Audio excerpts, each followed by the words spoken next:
Alright, hello guys. In this next video we're actually introducing graphing rational functions like we have here. This is just a very simple rational function. They're going to get a lot more difficult as time goes along. Before we actually start graphing these, before we make the table, we make the graph, we need to identify these two things. So vertical asymptote, horizontal asymptote. For this problem, it's just those two, since it's very simple. The next video, I'm going to introduce a couple more type of discontinuities, is what we call them. But for now, it's just these two. So first things first, the horizontal asymptote. Before this, when we're doing the solving problems, when we're simplifying our rational functions, we had excluded values. So those are points that couldn't be on our graph because it made the bottom 0. We're just doing the same thing. So now we're just giving a specific name to those excluded values. So before we would look at this function and we'd say -1 is an excluded value. Well, what exactly does it mean to be excluded value? It means it's actually a a vertical asymptote. It means you have a vertical asymptote at -1. That's why it's excluded. So to find the vertical asymptote, if it's just a simple function like this, all you are doing is figuring out what it would make, what you have to plug in for x to make the bottom 0. And you would get -1. So we have a vertical asymptote on our graph at x equals -1.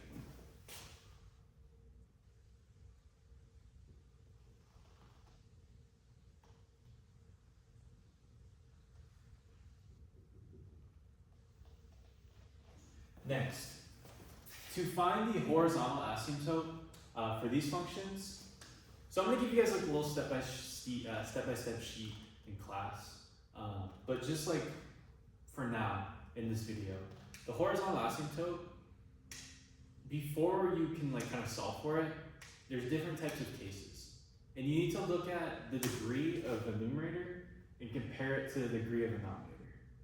So the degree of the numerator is just a constant. It's just the number 2. The degree of the denominator is x to the power of 1. So the degree of the denominator is greater than the degree of the numerator. If that's ever the case, your horizontal asymptote is going to be at y equals 0.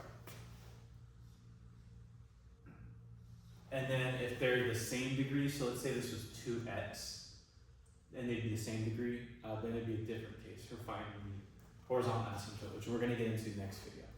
But for now, if the degree here is less than the degree here, you just have a horizontal asymptote at y equals 0. Okay, so we found those two things. So now there's going to be an asymptote.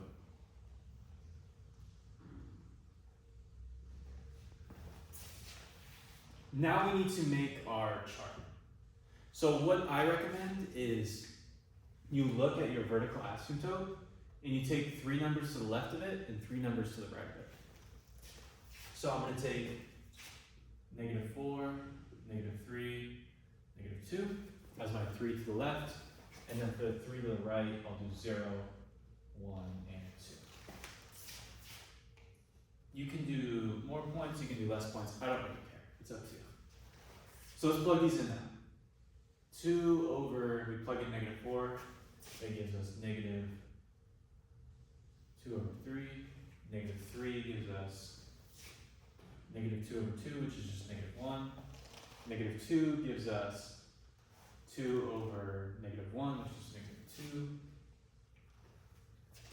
So from the left side, it's approaching it.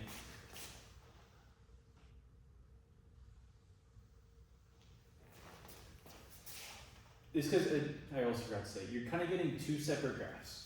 You have one graph on the left side of this line, one graph on the right side of this line. So we're going to first generate the graph on the left side with these 3. And then, so those are 3 points. Remember, this acts as a barrier, this acts as a barrier. So it never goes above this, never goes to the right of this.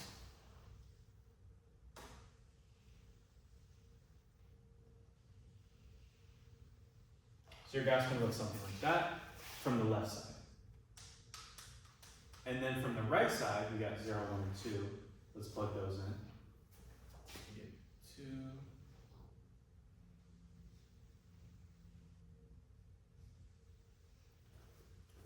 So let's plot those.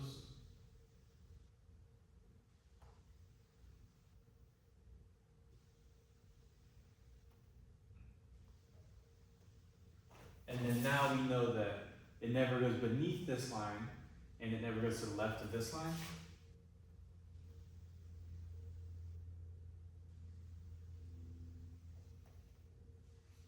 No, it should actually go lower. I don't care if your graphs are perfect.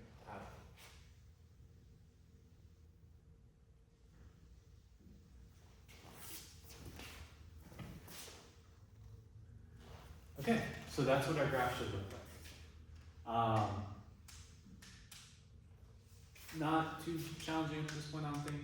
But now we need to identify these 5 characteristics. So the asymptotes make the domain and range a little bit different because, as you can see, our graph's it's going to start way over to the left at negative infinity. It's going to keep going to the right until it hits negative 1. And then it's going to kind of stop. And we're going to get that new graph starting at negative 1 from the right side. And it's going to go on to the right forever. So our domain is we have every point on this graph except negative 1. But since our graph approaches negative 1 from the left and from the right, our domain is going to still be approaching the number negative 1 from the left and from the right. So how we write this is negative infinity, just for this left function first. It starts at negative infinity and it stops at negative 1. And in parentheses, since it never actually hits negative 1. And then we start up again at negative 1 and go on to infinity. For the range, it's something similar. We have this horizontal asymptote at 0. So we start off at the negative infinity for the y. We go up until we hit 0. There we have our discontinuity. And then from 0, it goes on up. So it's going to do the same thing. But at 0. Negative infinity, comma 0. Comma, 0, comma, infinity. So your range, this is just going to be the domain of range every time. You can kind of come up with a formula that your domain is impacted by the vertical asymptote, so it's everything except the vertical asymptote. The range is everything except the horizontal asymptote for these problems. And then the x-intercept, since we have a horizontal asymptote, these lines are never going to hit the x-axis because there's that barrier at the on the x-axis at the y value 0. So our x-intercept for this one is going to be none. The y-intercept we found in our table at the x value 0, and it's going to be at the y value 2. So we're going to put 0, 2. Now, the end behavior for these is pretty tricky. So what I like to do is we're going to have 4 separate end behaviors for this one because we have 4 different arrows. So I'm going to go to each arrow, and at each arrow I'm going to describe what's going on. So at each arrow I'm going to put as x approaches, y approaches, as x approaches, y approaches.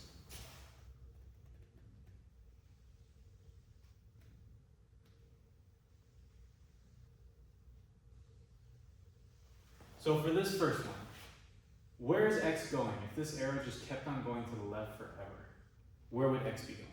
Well, this arrow is just pointing to the left, so x is approaching negative infinity. Where's y going as x is going further to the left? Well, it keeps on getting closer and closer to that barrier at 0. So f of x is approaching 0. Let's go to this arrow. Where's x approaching? X is getting closer and closer to negative 1. So you put as x is approaching negative 1. Where's y going? Y is just going to keep on going down forever. So f of x approaches negative infinity. Next we have this arrow here. Or my bad, something I need to specify.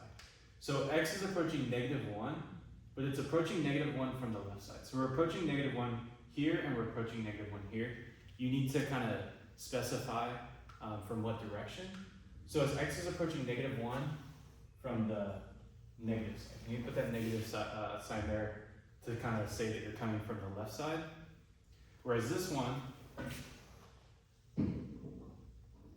as x approaches -1, it's coming from the right side. So it's coming from the positive f of x approaches, whereas y going, it's just going up towards infinity. So it's approaching infinity. Lastly, here, this arrow, as x approaches, where's x going? It's going further to the right, so it's approaching infinity. F of x, where's y going? It's approaching 0.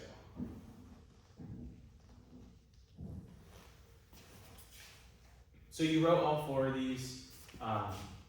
Those are your end behavior. You could rewrite them as end behavior section. I'm lazy, I don't feel like doing that. But these are